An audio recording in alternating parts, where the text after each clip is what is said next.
making it absolutely clear my wife and I are not naming our child after my dad's late wife, who died a few months ago. Last year, my dad lost his wife of 20 years. A few weeks after her death, my wife and I learned we were expecting our first child.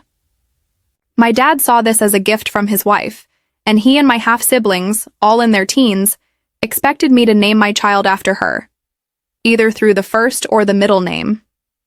My dad even argued that we could still use a masculine version of the name if we had a boy. This was not something I ever intended to do, and I told my dad we were not looking at her name or any similar names for our child. My dad told me that made no sense given the timing of everything. When I was younger, my mother and father were together for several years. I remember warm afternoons in our backyard with my mom, who loved to garden. She had a favorite flower, the lily, and she would smile every time one bloomed. She would kneel next to me in the dirt, showing me how to press seeds gently into the soil. She had a soft voice, but it always made me feel safe. When I was 10, my mom passed away after a long illness. It was the hardest thing I had ever been through. A few years later, my dad met his second wife. She was kind enough, but she never filled the same space in my life. We never got close, and though she raised my 3 half-siblings with care and love, she and I simply did not connect. I was already a teenager then, carrying grief, and perhaps part of me never opened up to her because of that. Now, years later, I am an adult with a family of my own.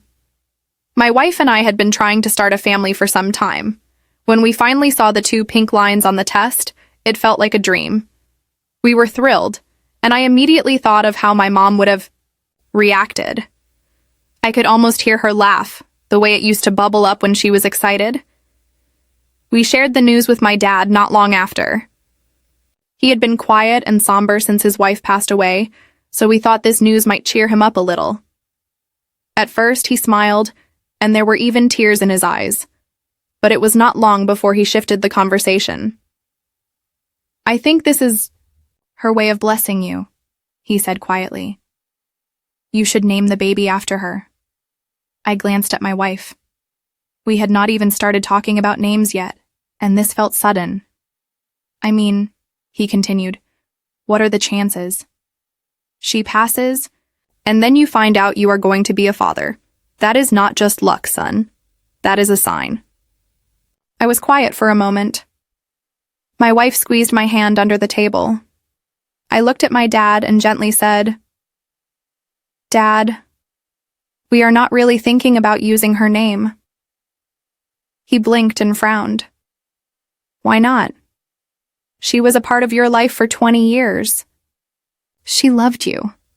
I nodded politely but said nothing more. The days passed and my dad brought it up again and again. Sometimes in a joking way, sometimes more seriously. One day, he even said, "Well, if it is a boy, you could still use a version of her name. Maybe make it more masculine." That was when I realized he was not going to drop it easily. He was deeply connected to the idea that our baby was a symbol of hope, sent from the woman he had loved and lost. But for me, the story was different. She was not my mother. That bond, that feeling, had never been there for me. And honestly, her passing, though sad, had not left a hole in my heart. I felt for my dad and my siblings, but I did not share the same sense of loss. My wife and I talked about it late one night, while folding baby clothes. The room smelled like baby powder, and the tiny onesies were laid out on the bed. "I just do not feel right about it," I said. "I do not want to name our child after someone I was not close to." "I understand," my wife said softly. "This should be our choice. We have to pick a name that feels right to us, not one that makes everyone else happy." Eventually, we pulled back from my dad and my half-siblings. The tension was starting to affect our peace. I hated that things felt strained, but the pressure was too much. Every time we spoke, the topic came up. Every time we tried to move the conversation to something else, it circled right back. Their anger over the decision has been strong, and my dad has been trying like mad to convince me otherwise. He does not know the sex of the baby, but I know the name will bother him, We decided to honor my late mom in a less direct way by naming our daughter after a flower that was my mom's favorite. Lily. It is soft. It is simple. It reminds me of warm days in the garden, of her laughter, and of love that never left. I know my dad will pick up on it immediately, and I know it will bother him that I chose to honor my mom over his wife. But this is not about competition. This is not about whose memory matters more. This is about what feels true in our hearts. So I decided to come in firmly and make it clear and leave no room for doubt that my wife and I are not choosing his wife's name or anything connected to her. I told him this is not up for discussion or debate anymore, and the decision is final, and that the signs he and my half-siblings saw to make it make sense were not shared by me. In my mind, she had 3 kids, so one of them can name a future child after her. But she was not my mother, and I was not too fond of her. That is simply it. Her death changed nothing for me regarding that, and she is not someone I would want to name my child after. Now the silence is louder than words. My phone buzzes with messages I do not open. My relatives tell me they hear my dad and siblings calling me names behind my back. Insensitive. Cold. Ungrateful. My dad even told someone how I was a part of her life for 2 decades and how disgusting it is that I would not honor that. He does not know we have chosen a name that ties to my mom. This is just him ranting. But I want to know if people think I am the bad person for being so firm about this, or for outright rejecting the idea even. I am not sure anymore. After I told my dad that our decision was final, I thought things might settle down. I hoped that maybe, over time, he would come to understand. But instead, everything seemed to get worse. The distance between us and the rest of my family grew wider. The quiet family dinners, the warm weekend visits, they were gone. It started small, fewer phone calls, shorter texts, then nothing. My wife noticed the change too. Do you think they will ever talk to us the same way again? She asked one night while rubbing her growing belly. We were sitting on the couch, the soft hum of the TV in the background. I do not know, I said. I really do not. She nodded, then placed my hand gently on her stomach. I felt a tiny kick. Our baby was growing. A new life, full of promise, was on the way, and that should have been the center of everything. But instead it felt like we were surrounded by shadows from the past. My dad's wife, the one who passed, had always been gentle with my half-siblings. She read to them, helped them with homework, and always remembered their favorite snacks. She was a good stepmother to them, but with me, it was always different. When I was younger, I tried to be polite. I said, "Thank you," helped with chores, and never caused trouble. But we never had long talks. She never asked about my day, the way my mom used to. She never hugged me unless it was a holiday. I did not blame her, really. I was the reminder of the woman my dad had lost first. Sometimes, I think she did try. But I was young and hurting. Maybe I shut her out. Maybe we both did. Whatever the reason, she and I were never close. So when my dad told me I should name my daughter after her, it felt like he had forgotten all of that. It is not that I hated her, I told my wife once. It is just that we were not close. Naming our child after her would feel fake, forced. She nodded. And it would not feel right to start this new chapter with something that feels like a lie. A few days after our last talk with my dad, my aunt called. She is my mother's sister, and we have always stayed in touch. I heard what is going on, she said gently. Of course, I said with a sigh. It has become the family's favorite story. I just want you to know, she said, that your mom would be so proud of the way you are handling this. You are choosing love. You are choosing honesty. I swallowed the lump in my throat. Her voice reminded me so much of my mom. Calm, warm, and kind. She loved lilies, I said softly. I know, my aunt said with a little laugh. She planted them everywhere. Do you remember how upset she was when the rabbits chewed them up one year? We both laughed then, for the first time in weeks. Lily is a beautiful name, she said. It carries your mother's heart in it. That meant the world to me. It gave me strength when I needed it most. We were at the doctor's office for another ultrasound a few weeks later. The room was cold and the lights were dim. My wife lay back as the doctor moved the wand across her stomach. The screen showed our baby clearly now. Tiny hands, a strong heartbeat. It is a girl, the doctor said with a smile. My wife and I looked at each other. We had both suspected it somehow. We had been calling her she for weeks already. Now it was real. Later, that night we sat in the nursery that we had just started to prepare. It still smelled like fresh paint. The rocking chair was already set up, and there were a few soft blankets in the corner. Lily, my wife said, almost in a whisper. It feels right, does it not? I nodded. It does. There was peace in that name, a gentle strength. It was not flashy. It was not chosen to please anyone else. It was chosen with love. But outside our home, things kept spinning. My half-siblings had started posting messages online. Some were about family, about loyalty, about remembering the people who raised us.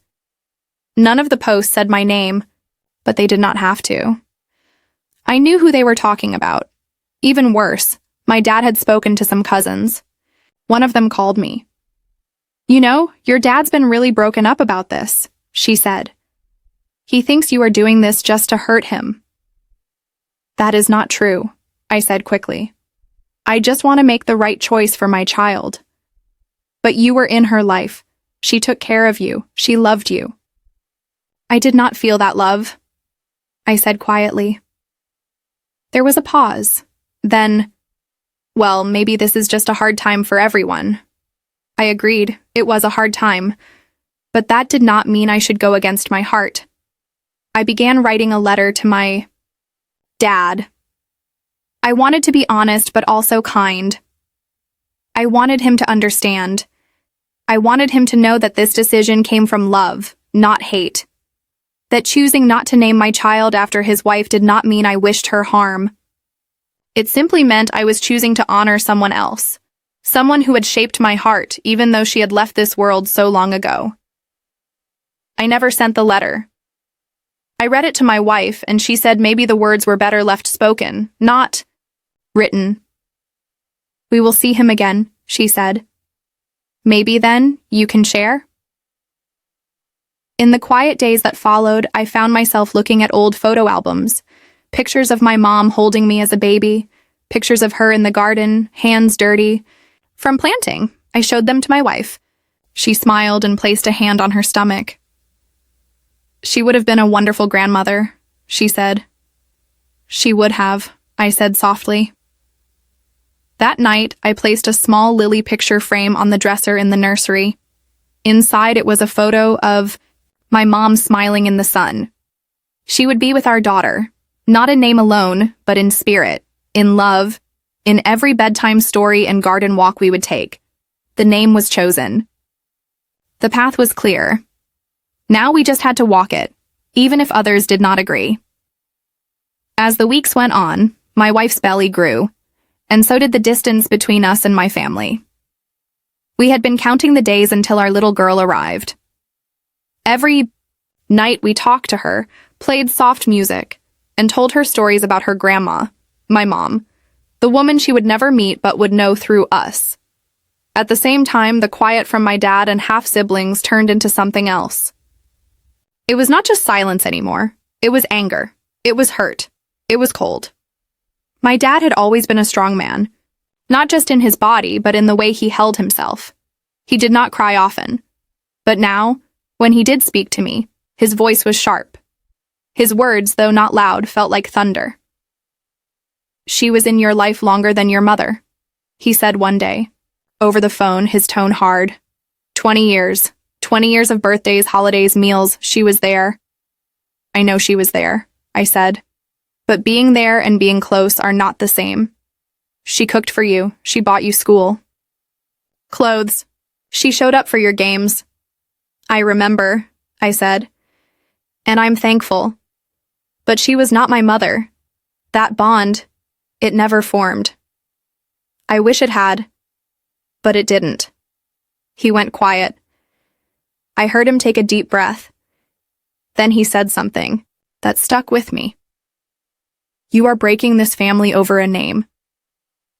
I wanted to yell, no, Dad, I'm trying to protect it. I'm trying to protect my family, the one I am starting.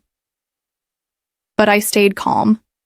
I simply said, this name means something important to us. I hope one day you can understand. A week later, my wife and I were out walking through a small flower market. It was a Saturday morning, and the sun peeked through soft clouds. Vendors were calling out, and the air smelled like lavender and fresh herbs. We passed a stand filled with white lilies. My wife stopped and picked one up. I think she'd love these in the nursery, she said. I nodded. She would. We bought a small bunch and brought them home. As we placed them in a vase, my wife said, sometimes I feel guilty. Why? I asked. I see what your dad is going through. I see how hurt they are. I know it's not our fault, but it still hurts to know people are upset. I sat beside her. I feel it too. But I also know this. Our daughter needs to come into the world surrounded by peace, not guilt. We've made this choice with love. That matters. She leaned her head on my shoulder. I just hope someday they will see that. We decided to invite my dad over. We wanted to try again, gently. Maybe a quiet dinner could help. He agreed to come, but when he arrived, it was clear the tension had not gone away. His shoulders were tight and he barely made eye contact. Still, we greeted him warmly, offered him tea, and showed him the nursery. This is the room, I said. We've been working on it together. He glanced around. His eyes paused on the tiny clothes, the rocking chair, and then on the vase of lilies. Lily, he said flatly. That's the name, isn't it? We had not told him yet, but he knew. His face changed. Not with surprise, but with something else, pain. You named her after your mom, he said. I nodded slowly. We did. It felt right. She was gone long before this woman ever stepped into your life. But still, you picked her. I tried to explain. Dad, I never stopped loving Mom. Even when your wife was in our lives, I kept missing her. She's part of who I am. This name is how I bring that love into the future. He shook his head. And you could not make room for the woman who helped raise you? I'm sorry, I said. I know she meant a lot to you, and I know this hurts. But this is not about hurting anyone. This is about doing what feels true to us. He looked down, then walked to the window. For a long time, none of us said anything. The room was quiet except for the sound of the wind rustling outside. After he left that night, my wife and I sat in silence. We had tried. We had opened our home. We had spoken from the heart, but it still was not enough. The next day, we got a message from my youngest half-sister. She is only 14, but her words carried the weight of someone older. I heard you picked a name. I wish you had picked hers. She would have loved it. That was all she said. I wrote back, I know, and I understand how much she meant to you. I really do. She did not reply after that. A few days later, my wife went into early labor. It was fast and unexpected. We rushed to the hospital, hearts pounding, hands shaking. When our daughter was born, I cried like I had not cried in years. She was small and perfect. Her eyes opened just enough for us to see a little sparkle. We held her close, wrapped in soft blankets. The room was quiet and warm. Lily, my wife whispered, welcome to the world. I kissed her forehead and whispered, you carry a name full of love. In that moment, all the worry, all the fighting, all the noise, it faded. We sent a message to our family that night. A photo of Lily wrapped in pink, sleeping peacefully. Some sent back short congratulations, some said nothing at all. But it did not matter. Not really. Because we had her now. And she was everything. The first week with Lily felt like a dream. Our days were filled with soft cries, gentle rocking, and late-night feedings. My wife and I took turns holding her close, whispering songs and promises into the quiet of our home. Everything felt new, like life had started over, softer this time. We watched her sleep and counted her breaths. We memorized the shape of her tiny fingers and toes. We took photos of her wrapped in her first blanket, her little mouth curled into what looked like a smile. There was joy in every moment, but also a quiet ache. I kept wondering if I had done the right thing, not for us because I knew in my heart that we had, but for my father, my half-siblings, the ones still hurting. The silence from them continued. No calls, no messages. The photo we sent of Lily had been seen, but not answered by most of them. Only my aunt wrote back again. "She is beautiful," she said. "Your mom would be smiling so wide right now." I believe that. One afternoon, I sat by the window, holding Lily against my chest. The room was quiet, and the sunlight painted golden patterns on the floor. My wife was asleep in the next room, tired after another long night. I looked down at Lily, her tiny fingers curled against my shirt. "I hope one day you will understand why we chose your name," I whispered. "It is not just a name. It is a story. It is a memory. It is your grandmother's favorite flower. It is her laughter in the garden. It is her voice reading stories to me. It is everything I loved about her, given to you." She stirred a little, her lips twitching in sleep. "You may meet people who do not understand, who think we were wrong, but we did this for you, for love. And one day when you ask, I will tell you the whole story, gently. Because even hard, stories deserve to be told with kindness." 2 weeks later, we had a small gathering at our home, just a few close friends and family. My aunt came, and so did one of my cousins. We sat in the living room, passing Lily gently from one pair of arms to another. My dad was invited too, even though we were not sure if he would come. He had not replied to the message, but we left a spot open for him anyway. He showed up near the end of the afternoon. He walked in slowly, holding a small wrapped box. He looked unsure, like he was not sure if he should have come at all.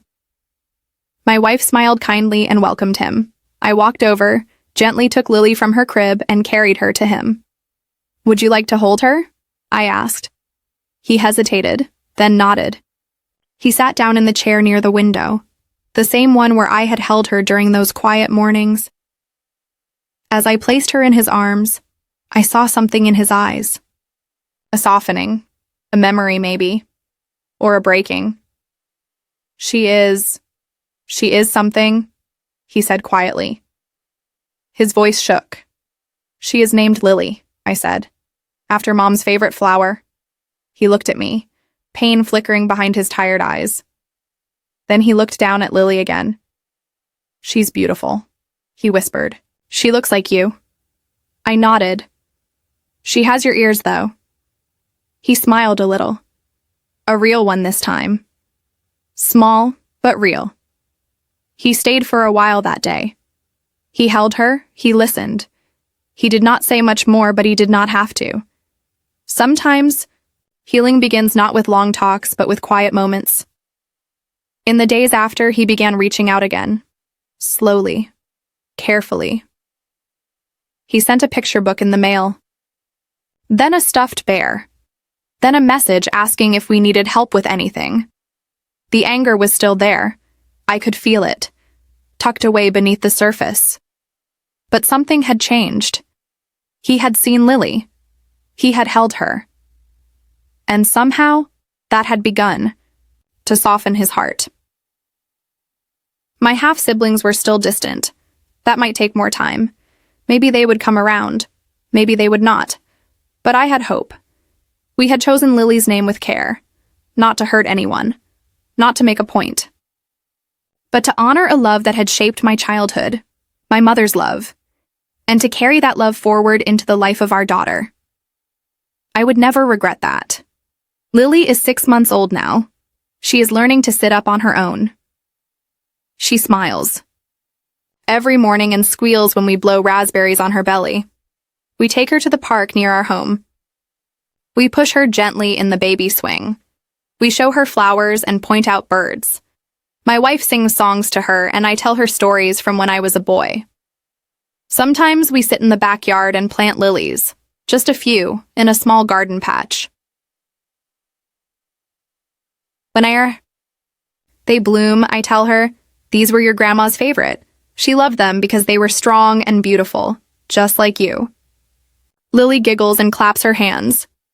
I know that one day she will ask about her name, about the family she never knew, about the choices we made, and when that day comes, I will tell her this story. I will not hide the hard parts, but I will tell her with love, the way stories are meant to be told, because names matter. But love matters more, and her name carries all the love we had to give.